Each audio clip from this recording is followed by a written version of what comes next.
नमस्कार दोस्तों, आइए हम आपको लेके चलते हैं अपने प्यारे राज्य उत्तराखंड की तरफ। आज हम उत्तराखंड के बारे में कुछ जानने की कोशिश करेंगे। उत्तराखंड हमारा ये राज्य, इसकी आर्थिकी कैसी है, हम इसके बारे में चर्चा करेंगे उसके विषय पे। आइए, हमारा ये मैप हमको लेके आ गया है अब हमारे राज्य उत्तराखंड में। आप देख सकते हैं उत्तराखंड के अंदर ये पोंटा साहिब है, ये देहरादून है, ये हमारी जो हरा वाला जो अरावली की पहाड़ियाँ हैं वो वाली हैं, ये हमारी जो जा रही है यमुना नदी जा रही है, ये हमारी गंगा नदी जा रही है, और ये हमारा बर्फीले जो पहाड़ वगैरह हैं, और ये चीन का एरिया है। चलिए दोस्तों, तो हम अब उत्तराखंड के बारे में चर्चा करते हैं। तो हमारा राज्य उत्तराखंड जो है वो एक किनारे से पहाड़ों से ढका हुआ है, बल्कि इसके 3 मैदानी जिलों को छोड़ के बाकी सभी जिले पहाड़ी जिले हैं, जैसा कि हमने उस नक्शे में भी देखा। तो हमारा जो राज्य उत्तराखंड है, इसकी जो अर्थव्यवस्था है, क्या ये अर्थव्यवस्था भारत के किसी अन्य राज्य की तरह हो सकती है? क्या हमारी जो आर्थिकी है, जो हमारा जो डेवलपमेंट प्लान है, क्या हमारा जो विकास करने का जो मॉडल होगा वो गोवा की तरह हो सकता है, महाराष्ट्र की तरह हो सकता है, गुजरात की तरह हो सकता है? नहीं हो सकता, क्योंकि उन सभी, तमिलनाडु हो गया, आंध्र प्रदेश हो गया, इन सभी राज्यों में कहीं ना कहीं समुद्र लगा हुआ है, जिनकी वजह से इन राज्यों का बाहर के देशों के साथ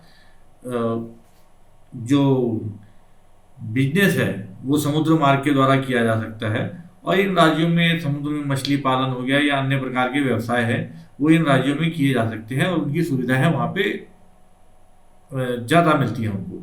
और जो बाहर के देशों से कच्चा माल आता है, उनके लिए फिर ट्रांसपोर्ट, वेयर हाउसेस और ये सब बनाने की वजह से तो वहाँ का एक डेवलपमेंट प्लान अलग हो गया। जो मध्य भारत के क्षेत्र हैं, वहाँ पे बड़े बड़े मैदानी क्षेत्र हैं, एक किनारे से देखो तो जहाँ सूरज अस्त हो रहा है वहाँ तक मैदान दिखाई दे रहे हैं। और उनका जो डेवलपमेंट प्लान है, वो जो रॉ मटेरियल है, यानी कि बड़े मैदानी क्षेत्रों के अंदर जो रॉ मटेरियल होता है, जैसे कि गेहूं हो गया, तो गेहूं की जो प्रोसेसिंग इकाई हो गई, तो इस प्रकार की जो इंडस्ट्रीज होती है वहाँ पे उनके लगने की संभावनाएं ज़्यादा होने लग जाती हैं। तो जो गंगा का जो मैदानी इलाका हो गया, बिहार हो गया, यूपी हो गया, मध्य प्रदेश हो गया, पंजाब हो गया, तो यहाँ पे बड़े बड़े मैदानी क्षेत्र हैं, तो वहाँ उस प्रकार की व्यवस्थाएं और उस प्रकार का बिजनेस मॉडल वहाँ को सूट करता है। आइए, ये है हमारे उत्तराखंड राज्य की जो सड़कें हैं। तो हम देख पा रहे हैं मैदानी क्षेत्रों से देहरादून के रास्ते से सड़क आ रही है, वहाँ रुद्रपुर के रास्ते से आ रही है, वहाँ हरिद्वार के रास्ते से आ रही है, जो नेशनल हाईवेज आ रहे हैं।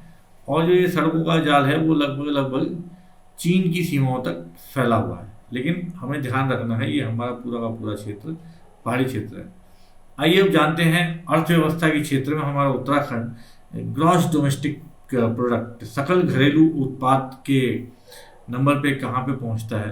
तो 2018-19 के हिसाब से 2.45 लाख करोड़ का हमारा पूरा सकल घरेलू उत्पाद था, जो हमारे लोग हिमाचल प्रदेश से तुलना करने का प्रयास करते हैं, वो देखेंगे हिमाचल प्रदेश का 1.53 लाख करोड़ ही है। अब हम देखते हैं प्रति व्यक्ति आय, जो किसी भी राज्य की संपदा का आकलन किया जाता है जिससे, तो उत्तराखंड पूरे भारत के अंदर 9वें नंबर पे आता है। उत्तराखंड से ऊपर जो है वो गोवा है, जहाँ पे कि 4,67,000 लगभग इतनी सालाना आमदनी है। फिर दिल्ली है जहाँ लगभग 3,65,000 है, सिक्किम है 3,57,000 है, चंडीगढ़ है 2,97,000 है, हरियाणा है 2,26,000, पुडुचेरी 2,20,000, कर्नाटका 2,10,000, तेलंगाना 2,05,000, और फिर हमारा उत्तराखंड 9वें नंबर पे आता है, जहाँ यहाँ पे की प्रति व्यक्ति आय 1,98,000 है, यानी कि हम आमदनी के मामले में 9वें नंबर पे हैं। अब ये देखिए, हम ध्यान देते हैं कि हमारे जो जिले हैं वो किस हिसाब से प्रति व्यक्ति आमदनी के हिसाब से बैठते हैं। तो हम पाएंगे कि जो हरिद्वार है, हरिद्वार का जो सबसे ज़्यादा प्रति व्यक्ति आमदनी है वो 2,54,000 प्रति व्यक्ति आमदनी है। वहीं उत्तरकाशी की जो आमदनी है वो 79,190 के आसपास है। यानी कि जो प्रति व्यक्ति आमदनी है वो पहाड़ी क्षेत्रों में काफ़ी कम है। और जो मैदानी क्षेत्र है, देखिए ऊपर की जो तीन जिले हैं हरिद्वार, देहरादून और उधम सिंह नगर, इनके अंदर प्रति व्यक्ति आमदनी जो है वो, ये मैदानी क्षेत्र है वो पहाड़ी क्षेत्रों के हिसाब से कहीं ज़्यादा है।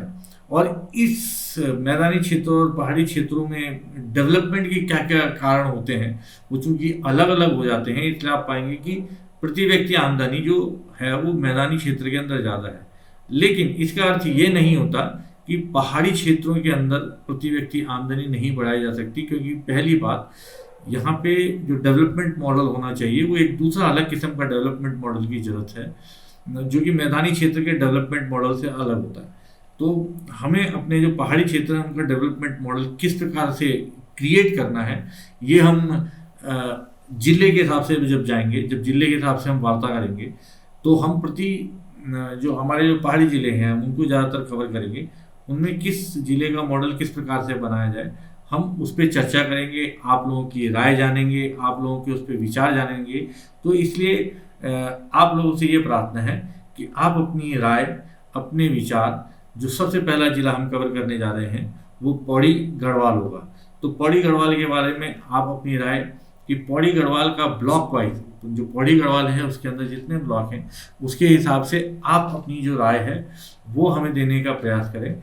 इसमें इस बात का ध्यान जरूर रखिएगा कि एक ब्लॉक के अंदर हम अगर एक ही प्रकार की फसल करते हैं, चाहे वो औषधीय फसल हो, चाहे वो ऑर्गेनिक फसल हो, तो वो ज़्यादा अच्छा उस ब्लॉक के लिए भी होगा। अगर ये पूरे ज़िले के ऊपर अगर लागू किया जा सके तो ये और अच्छा हो सकता है। परंतु हम देखेंगे कि हमारे पहाड़ी ज़िलों के अंदर हाई एल्टीट्यूड वाले एरिया भी हैं और लो एल्टीट्यूड वाले एरिया भी हैं। तो उसके बेसिस पे जो हमारा जो डेवलपमेंट प्लान होना चाहिए उसके हिसाब से बनना चाहिए, क्योंकि हमें पहाड़ी ज़िले होने का फ़ायदा उठाना चाहिए कि जो चीज़ें मैदानी क्षेत्रों में नहीं हो पाती हैं, हमें ये प्रयास करना चाहिए कि हमें उन चीज़ों के ऊपर ध्यान ज़्यादा कंसंट्रेट करें, जिससे कि हमारे जो किसान भाई हैं उनको ज़्यादा मुनाफा मिल सके।